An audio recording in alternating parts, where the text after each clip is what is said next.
Hello, my name is Gwen and I'm 50 years old. As a parent, the only thing you want for your child is for them to grow up to be good and successful human beings. That's what I wanted for my son too, but I found out in the most horrific way that my son was a monster. Today, I want to share mine and my daughter-in-law's story with you. Let me tell you a little about myself first. I got married too young to my college boyfriend. On paper, we were perfect for each other. We had the same interests, goals, and ideals. We were meant to be, but of course that wasn't the case. I ended up getting pregnant with my son, Brody, as soon as we graduated, so we decided to get married. The next 5 years of my life can only be described as a nightmare. Every single day, my ex-husband would yell at me for ruining his life with my pregnancy. He drank like a fish every single day, yelled at me for hours, fell asleep, and then woke up and acted like he did nothing the previous day. He could not hold down a job, and I struggled to provide for my son, Brody. I finally reached my breaking point when I found out that my ex-husband had been stealing money from me to fund his alcoholism.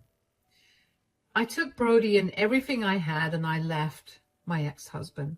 The divorce process was long and painful because my ex refused to let anything go. He even tried to get full custody of Brody, and I had to fight him tooth and nail for custody. Needless to say, I did my best to raise Brody to be nothing like his father. When my divorce got finalized, I moved to a different state with Brody to start over. I struggled to find a job, but when I did, I worked hard and gradually got promoted to higher positions. Brody and I were very close because we were all we had, so it was no surprise that Brody chose to go to college near home. At college, Brody met my daughter-in-law, Chelsea. They were really cute together, and they seemed head over heels in love with each other. Chelsea was a very sweet girl, and I got along really well with her. She lived in the college dorms because she came from a different state. But every once in a while, she would stay with Brody and me for a few days. When Brody had classes, but Chelsea didn't, the two of us would go out for movies or to grab a coffee, and we'd talk for hours about nothing and everything. She became an important fixture in both Brody's and my life. So I was beyond happy when the two of them told me that they were getting married 3 years after they graduated. By that time, Brody and Chelsea had long moved out. Brody was the only one who was working, and he provided for both of them. At first, I was really concerned that Chelsea wasn't earning, and I even offered to find her a job, but Brody always adamantly turned me down. He would tell me that Chelsea did not want to work and felt bad turning me down, which was why he was doing it for her. I tried to talk to her about it when Brody was not around, but she'd always shut down and brush me off. So eventually, I gave up and just let them be. I could only do so much without being intrusive. Brody made more than enough to support the both of them, and as long as they were able to feed and clothe themselves, I figured there was nothing more for me to say. Around 2 years into their marriage, Brody began to travel for work. He'd be gone for anywhere between a week to 2 months for these trips. Coincidentally, during these trips, along with not seeing Brody, I also would not see Chelsea. She would always be out or busy or too tired to meet me. I never questioned it, but I did think it was odd. Thinking back, I wish I looked into it a little more so I could have stopped Chelsea's suffering sooner, but it really did not seem too fishy to me at that time. I was also busy at work, and I just figured that Chelsea was enjoying her alone time at home. Anyway, one time, Brody had to go to another state for a month because he had some important clients to meet or something. And I decided to pay Chelsea a surprise visit. It had been a little over 3 weeks since Brody left for his trip. But I was free that day and I wanted to spend some time with her. When she opened the door, I was shocked to see her looking so different. She looked malnourished and like she was sick. I tried to act normal so she would at least let me in the house and then brought it up with her. "Oh, hello, Gwen. Is something wrong? I hope everything's all right." "Yeah, everything's fine. I just thought I'd swing by to spend some time with you because Brody's away. I thought that you'd be alone at home, so you'd appreciate some company." "Thank you. That's really nice of you. Come in. I don't mean to sound rude or offensive, but are you okay?" "Yeah, of course. Why wouldn't I be okay?" "You look really frail and sick. Is everything okay?" "I'm fine." "Should we go to the doctor to make sure you're fine? Because trust me, you really don't look like you are." "Gwen, I really appreciate your concern, but I promise you I'm fine. There's no need to go to the doctor." "But I just haven't eaten in 3 days. That's why I look like this." "What? Why?" "Well, it's the end of the month, so of course this was going to happen. I tried to ration out my allowance, but I couldn't." "What are you talking about? Allowance?" "Yeah, when Brody left, he set me a monthly allowance." "That's insane. What is your allowance?" $100 a month." "What? That's not a livable allowance. Was Brody out of his mind?" "I don't know, but this is what it's usually like whenever he leaves me for extended periods of time." "Is there a reason for this? Any financial issues that I don't know of?" "We're actually doing great. I don't have a history of overspending at all or spending in secret. Brody's very paranoid about money, so he doesn't let me touch any of the money he earns. I don't know why he sets an allowance for me, but I stopped fighting him on it a long time ago. Usually he gives me just enough allowance, so I don't know why this time. Sweetie, this is not normal at all. $100 is not even enough for the week in this economy. Did he not let you at least stock up the pantry and the fridge with essentials?" "No, he usually does the grocery shopping because he doesn't trust me with money." "What? Okay, you know what? We're going to get you some food and then go grocery shopping so you have enough for the next few days, right now." "I don't have any money. I really don't want you to spend any money on me. Brody would not be happy." "Who cares about what he thinks? You look like you're about to faint any second. Let's go." I tried my best to not show Chelsea that I was angry, but on the inside, I was seething. How in the world could Brody give Chelsea such a small allowance? On the way to the restaurant, I asked Chelsea if she tried contacting Brody to ask for more money, and she told me she did, but Brody always blocked her number when he traveled so she wouldn't bother him. I was flabbergasted. Did Brody not care about her at all? $100 barely covered vegetables and some meat, and that would never last past a week. When we got to the restaurant, Chelsea was hesitant to order food at first, but I insisted. And when her food arrived, she ate like a madman. It's only made me feel angrier at Brody. I had raised him to be kind-hearted, and I couldn't help but feel like a failure for not raising him well enough. I couldn't help but wonder when he had suddenly turned into this monster of a man. It stung even more that I praised him so much when in reality he was a horrible person. And even though Chelsea and I were close, I had never been a safe space for her to vent about Brody.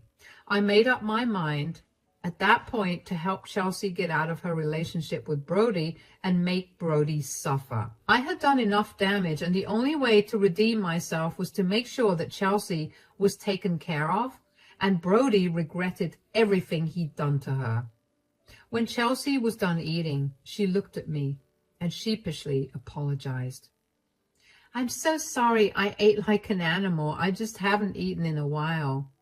Please, honey, you have nothing to apologize for. The only person who should be apologizing is my idiotic son.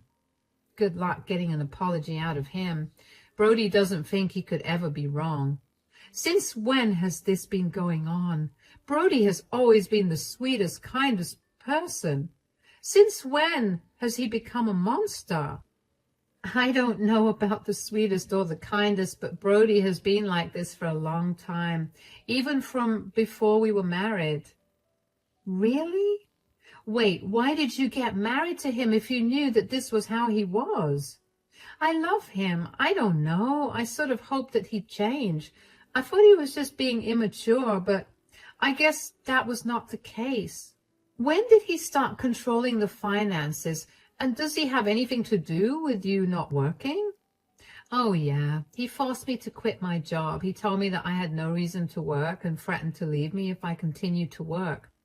I didn't want that to happen, so I did what he asked me to do. Oh, sweetie.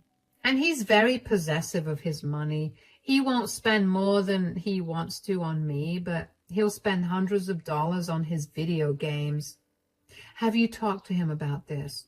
Of course, but every single time he's told me that I could spend money on whatever I wanted if I earned money. But he won't let me work, so I just had to deal with his unfair treatment of me. I can't understand why he's being this way, but even more than that, I can't believe you stuck with him for so long.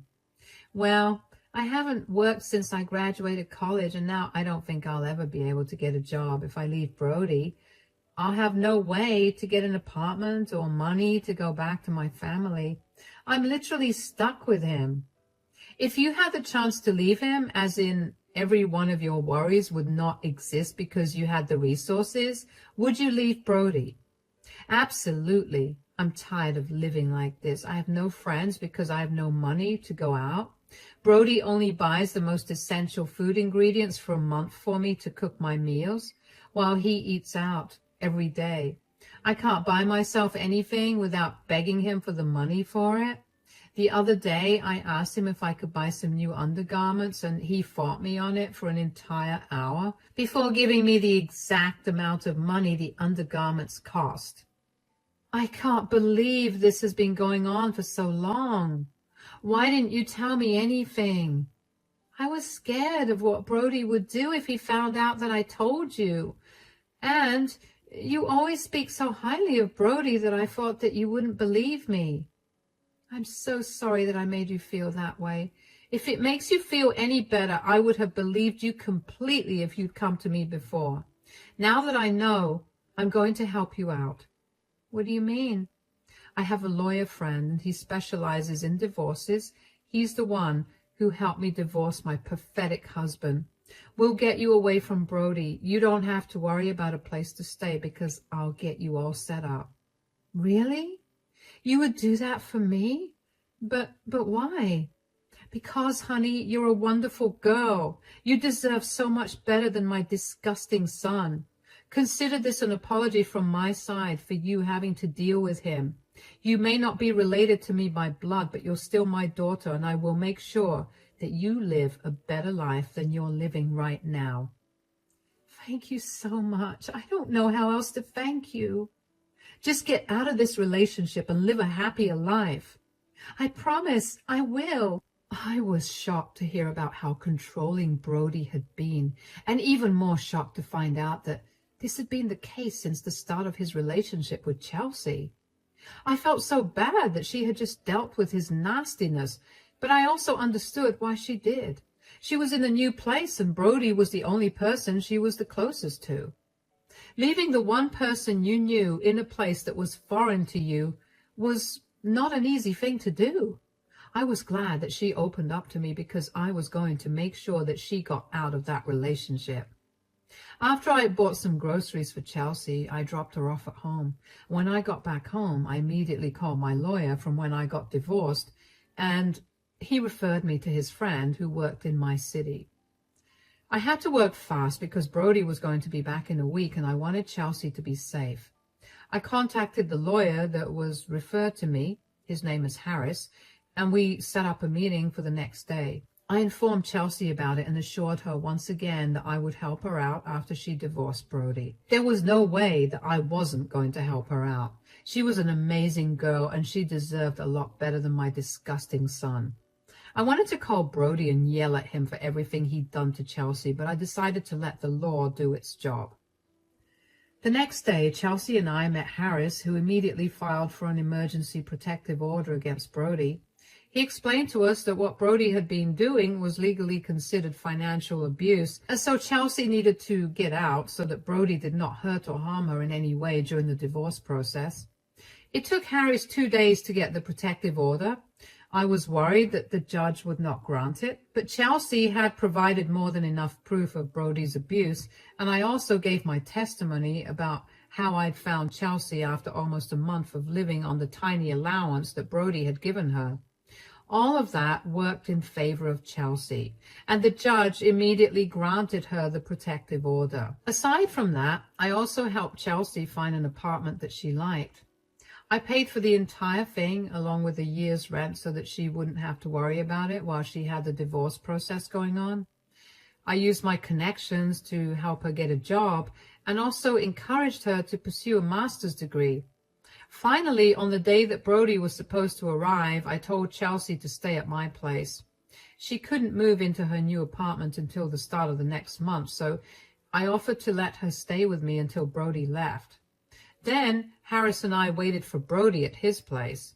When Brody walked into the house, he called out for Chelsea, but when he heard no reply, he came towards the living room where he found Harris and me. "Mom, what are you doing here? And who's this? Where's Chelsea?" "Chelsea is at my place, and this is her lawyer, Harris." "Her lawyer? What's going on? Why does she need a lawyer?" "Because she's getting a divorce from you." "Divorce? Where's she going to go if she divorces me? She has no one to help her out, and she has no money or credit scores." "So, you admit that you've been financially abusing her for years?" "I wouldn't call that abuse. I've read way too many horror stories of men whose wives left them bankrupt because of their spending habits, and I was not going to let that happen to me." "Sure, but giving Chelsea $100 allowance for a month? You don't think that's abusive at all?" "There are people out there that are making it on that amount for 2 months. I was trying to teach Chelsea how to be careful with spending." "That's not teaching her how to spend her money at all. That's just severely restricting her. The people who make it on that amount do it because they have no other way to live. You make $150,000 a year and you don't spend even a quarter of it on Chelsea, and you don't let her work either. That is literally the legal definition of financial abuse." "So what now? Chelsea's going to leave me? Like I said, she has nowhere to go. You're not having any of my money. She'd just spend it on whatever someone says she should." "Why did you even marry her if this is how you thought of her?" "Because I needed to start a family. I've just been waiting because I needed to fatten up my savings a little more." "When did you become so despicable? And for the record, Gwen has no reason to worry about where she'll go or what job she'll get, because I'm going to help her out with it." "What? You're choosing a stranger over your son?" "She's not a stranger. She has proven to be more of a daughter to me than you have as a son. And she will rise up and live a much better life than you expect." "Please, how is she even going to do that? She's not capable of anything but sitting in the house and looking pretty." "Harris here has something for you." "This is a protection order against you. You have an hour to take all your necessities and move out until your hearing in 30 days. "Move out? This is my house. I own it." "Miss Simmons has shown enough proof of your financial abuse against her, and the judge has approved of a temporary protective order. As such, you will have to leave the house until you are given a date to appear in court within the next 30 days so that the judge can decide if the protective order should be permanent. Whatever issue you may have regarding this, you can take it up in court. Here are the documents stating that. You are not allowed near Miss Simmons until 100 yards, and you are not allowed to contact her in any way. If you wish to speak to her, you can contact me. These are also the divorce papers. Sign them within 30 days or the divorce will be finalized when Miss Simmons goes to court for it. Mom, how could you do this to me? I'm your son. How could you put your son through this? The real question is, how could you treat Chelsea like that and feel no remorse? Consider this a lesson for you. I'm just teaching you how to be a decent human being. Now grab your things and leave. Don't even try to contact me or ask me for help, because I'm not doing any of that. Brody stared at me dumbfounded, but I told him to hurry and pack his stuff up. Harris and I waited for an hour till Brody was done packing and left only after we saw Brody drive away.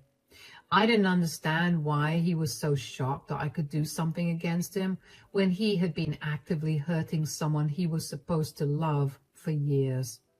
I was glad that Brody was going to face at least some consequences, but I was worried about whether Chelsea's protective order would be repealed.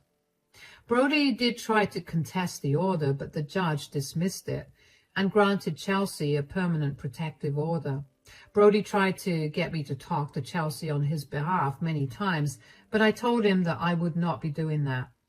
Eventually, I threatened to report him for trying to indirectly contact Chelsea, and he stopped out of fear. The divorce process was long and really hard on Chelsea, but I stood by her side the entire time. Harris was a great lawyer and fought hard to make sure that Chelsea got justice. In the end, Brody was ordered to pay Chelsea a huge amount in compensation for his abuse, and was also ordered to pay her alimony. I was beyond happy that he was made to pay her back. Not only would Chelsea be free, but she'd also be financially secure. She could do all the things she never got to do without having to beg for it. When Chelsea's divorce was finalized, both of us cried with joy and celebrated with dinner at Chelsea's favorite restaurant. About a week after the divorce was finalized and the court orders were made, I was at home when I heard my doorbell ring several times. I instinctively knew that it was Brody standing at the door. I contemplated not answering the door, but eventually did, because I was curious about what he wanted to say. What are you doing here? I told you that I was not going to help you out at all. Why did you do this to me? Do you know how much money I've lost in all of this? Do you have any idea about how much money I've had to give Chelsea as compensation, as well as alimony? Why did you choose to ruin my life? You are not only being stingy with your money, but you are also making Chelsea's life miserable. You did not let her work since she graduated college. You threatened to leave her multiple times. You isolated her from her family by forcing her to stay here. Why would I not want you to suffer right now? Oh, what? So it's a crime that I loved her and wanted her to be with me? That was not a crime. The crime was you purposely making her dependent on you both financially and emotionally, and then taking away her access to everything. I told you that was not what I was trying to do. Did you even stop to think for a second that she was making this whole thing up? Did you or did you not give her a budget of $100 for the month when we were away? Yes, but that was only one time. Lies. Chelsea showed us receipts of you sending her less than the minimum amount needed to survive for whatever time you were away. I told you this was just my way of teaching her to be financially responsible. I was not abusing her. Do you even know how I found her? When I met her while you were away, she looked like she was entirely just skin and bones. She looked ghostly white, like she was going to faint any second. Do you know why? Because she had no money for 3 days to buy herself food. She didn't eat for 3 days, and that was after she rationed out the money for the month. You didn't stock up on groceries for her either. She barely ate the entire month and starved for 3 days, all because of you. If she told me you blocked her number, She tried calling you but couldn't get through to you. If I hadn't gone to see her, I don't even want to think about what her state would have been. Don't even try to tell me that you weren't abusing her. You can be in denial for as long as you want, but that will not change the truth.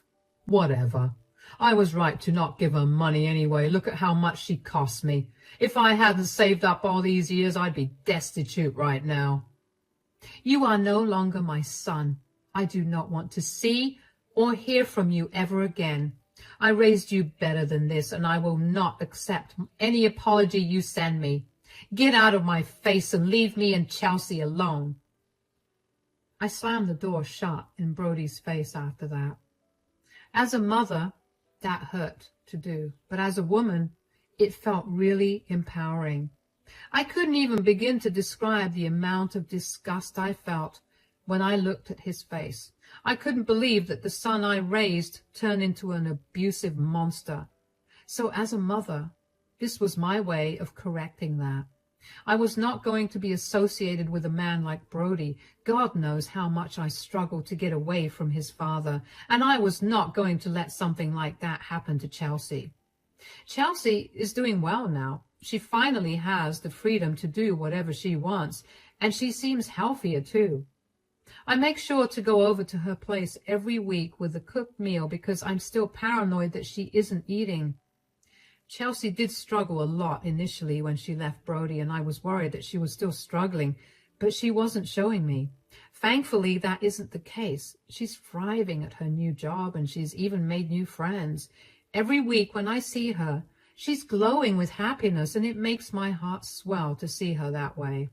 We've become a lot closer now, and she really has become like a daughter to me. She'll finally be traveling to see her family and friends from her hometown this weekend, and she'll be starting her master's degree this fall.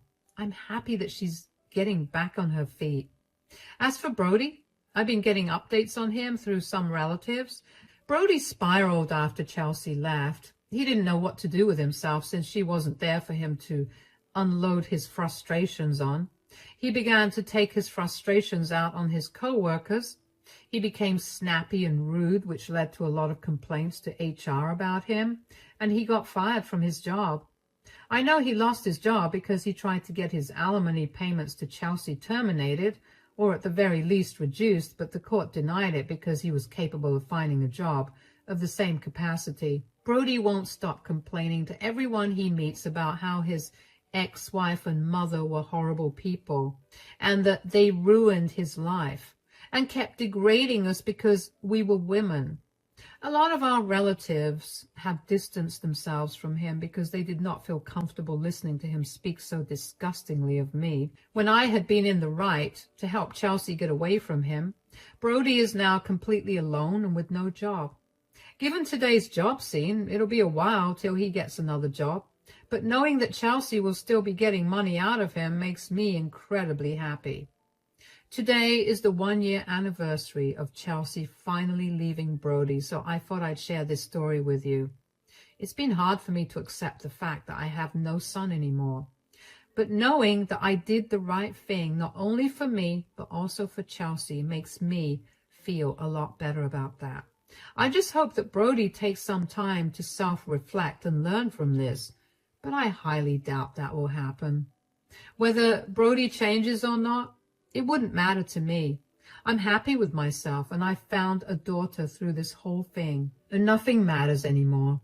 Thanks for listening to my story.